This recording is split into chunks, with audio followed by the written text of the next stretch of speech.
반갑습니다. 영어 원리타파 이상훈 선생입니다. 여러분과 함께 영어 원리, 독해, 문법, 이 원리를 깨닫도록 한번 노력해 보도록 하겠습니다. 자, 오늘 그러면 1강 시작하도록 하시죠.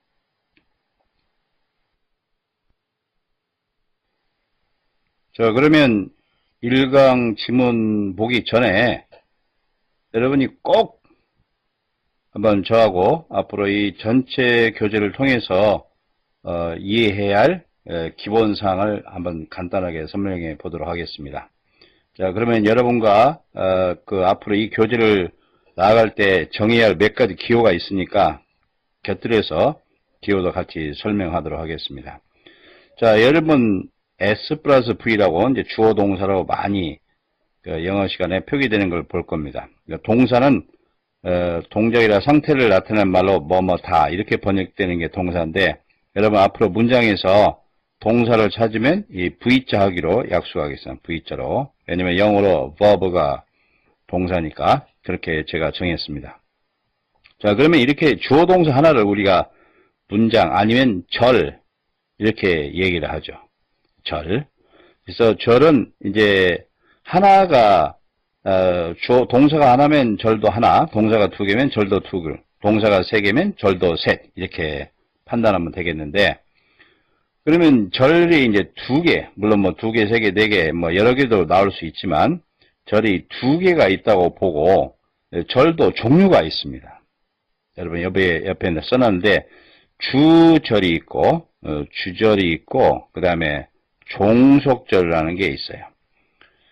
말 그대로 이제 주인 역할은 절이고, 그 종속절은 그 주절의 어떤 명사적인 아니면 형용사적인 부사적인 이런 역할을 하는 절을 우리가 종속절이라고 합니다. 그러니까 금방 제가 말했다시피 형용사절 아니면 부사절 아니면 명사절 이런 역할을 하는 절을 다 종속절이라고 그래요.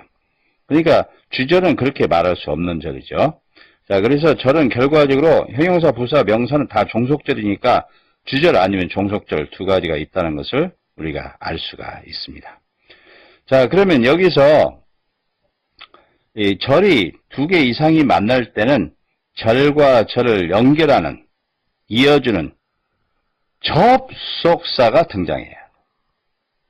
그래서 제가 이제 절은 두 가지니까 임의로 제가 여기서 정하도록 하겠습니다. 만약에 절이 두 개가 만난다고 볼 때 주절하고 주절이 이렇게 접속이 되는 경우가 있고, 하나는 주절이고 하나는 종속절이 이렇게 접속이 되는 경우가 있을 거고, 아니면 영어에서는 종속절이 먼저 나와도 되니까 종속절하고 주절이 이렇게 접속이 되는 경우도 있을 겁니다.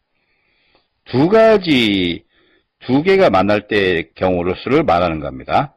자, 그러면 아까도 말한 것처럼 이렇게 절이 두 개 이상이 접속이 될 때 그 연결하는 접속사가 등장해야 되는데, 접속사도 두 가지 종류가 있겠죠. 이렇게 등위 접속사, 대등한 위치로 접속한다. 그래서 이름이 등위 접사고, 그 다음에 주절과 종속절을 연결한 접사가 종속접사 이렇게 표현을 하고 있습니다. 앞으로 여러분 저하고 이제 약속인데,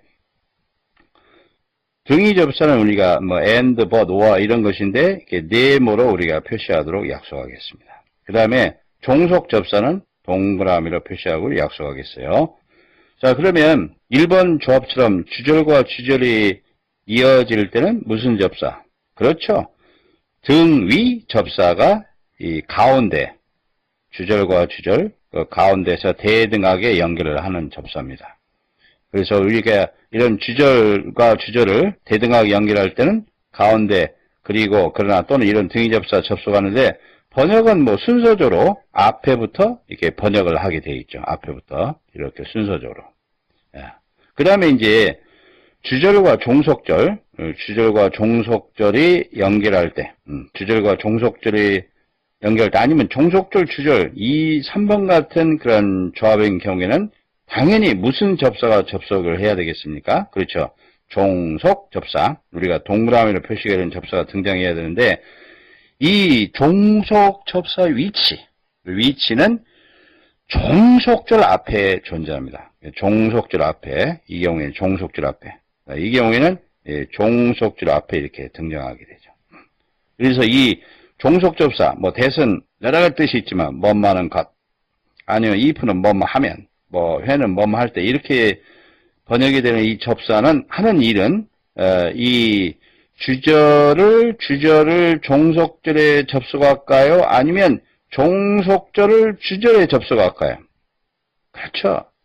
주절을 종속절에 접속하는 게 아니고 종속절을 주절에 접속하는 것이겠죠. 그러니까 앞으로 주절이 먼저 나오고 종속절이 나중에 나오면 주절을 먼저 번역한 다음에 종속절은 번역해서 주절에 이어줘야 된다. 이게 원리입니다. 또 만약에 3번처럼 종속절이 먼저 나왔다. 그러면 이 종속절을 번역한 다음에 이 접사에 의해서 주절에 이 접속해 주는 것이 원리입니다. 자, 그런데 여기서 절에 대해서 이제 두 가지만 있을 때를 얘기했는데 한 가지만 더 얘기할까요? 2번 경우에 주어 동사가 나왔어요. 그래서 종속 접사가 이 종속절 주절에 연결해 줬습니다. 그런데 또 이 주어 동사가 나왔어요. 그래서 이 주어 동사 앞에 이 종속 접사, 우리 동그라미를 표시하고 약속한 이 종속 접사 등장하게 되면 이 접속사, 뭐하는가, 뭐뭐 하면, 뭐뭐 할 때, 이런 접속사의 역할은 이 뒤에 마지막 절을 이 종속절에 또 종으로 만들고 있어요. 그래서 그때는 이 절을 종한테 또 종이다. 그래서 우리가 종절을 하나 더 붙여서 종속절 그렇게 얘기하고 이걸 구분하기 위해서 이 동그라미 안에다 하나 더 하겠어요. 그래서 이런 경우에는 또 종속절은 번역해서 종속절에다 이어주는 것이 원리입니다.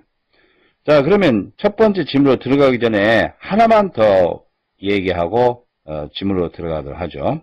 거기 밑에 제가 써놨는데 전치사 이런 말을 해놨습니다. 자, in, of, to, with, for 영어에서 문장에서 무수히 그리고 반복적으로 나오는 게 전치사인데 이 전치사는 왜 이름이 전치사냐? 말 그대로 앞에 있는 말 그런 뜻이겠죠. 그러면 전치사는 앞에 있는 말이니까 항상 뒤에 뭐가 있어야 되겠죠. 그것을 우리가 뭐라고 하냐면 목적어, 영어에서 그렇게 표현합니다. 왜냐면 전치사 다음에 대명사가 오게 되면 목적격으로 쓰니까 목적어라고 불렀어요. 자, 그래서 여러분과 또 약속인데 앞으로 전치사는 제가 이렇게 세모로 표시를 할 겁니다. 전치사는 앞에 있는 말이니까 뒤에 목적어가 꼭 있다. 이렇게 여러분 알아두시면 되겠습니다. 이게 원리인데 그러면 전치사는 해석의 원리는 어떻게 되냐? 제가 여기다 두 가지를 쓰겠습니다. 자, 여기에 두 단어를 쓰겠는데 어북이라는 책 한 권이라는 그런 단어가 있고 그 다음에 책상이라는 desk라는 그런 단어가 있다고 봐요. 그러면 두 단어가 연결이 지금 안 돼 있죠. 책 한 권, 책상 전혀 연결이 안 돼 있는데 여기 중간에 on이라는 제가 전치사를 썼어요. 우리가 이제 세모로 표시하기로 약속했는데 자, on에다 세모 표시하죠. 자, 그러면 두 단어가 연결이 되죠. 어떻게 번역이 됩니까? 책 하나 그 책상이 아니고 어떻게 번역이 돼요? 책상 위에, 어는 뭐뭐 위에라는 뜻을 가지고 있죠. 책상 위에 책 이렇게 번역이 되죠. 그래서 여기서 알 수 있다시피 전치사는 뒤에 목적어를 가지는데 이때 언의 목적어는 지금 desk가 목적어죠. desk. 근데 이 목적어를 어디다 연결합니까? 그렇죠. 이 목적어를 앞쪽으로, 전치사 앞쪽으로 연결한다는 것을 알 수가 있어요. 그래서 항상 여러분 전치사 앞에 있는 말은 뒤에 뭔 말을 가진 그 목적어를 가지는 그 목적어를 항상 전치사는 그 전치사의 뜻에 의해서 앞으로 연결한다. 이것이 영어 전치사에 대한 원리입니다. 자, 그러면 이 원리에 의해서 어떻게 지문이 번역이 되는지 독해가 되고 또 어법이 이루어지는지를 한번 구체적으로 1강의 지문 2를 통해서 여러분과 확인하도록 하겠습니다.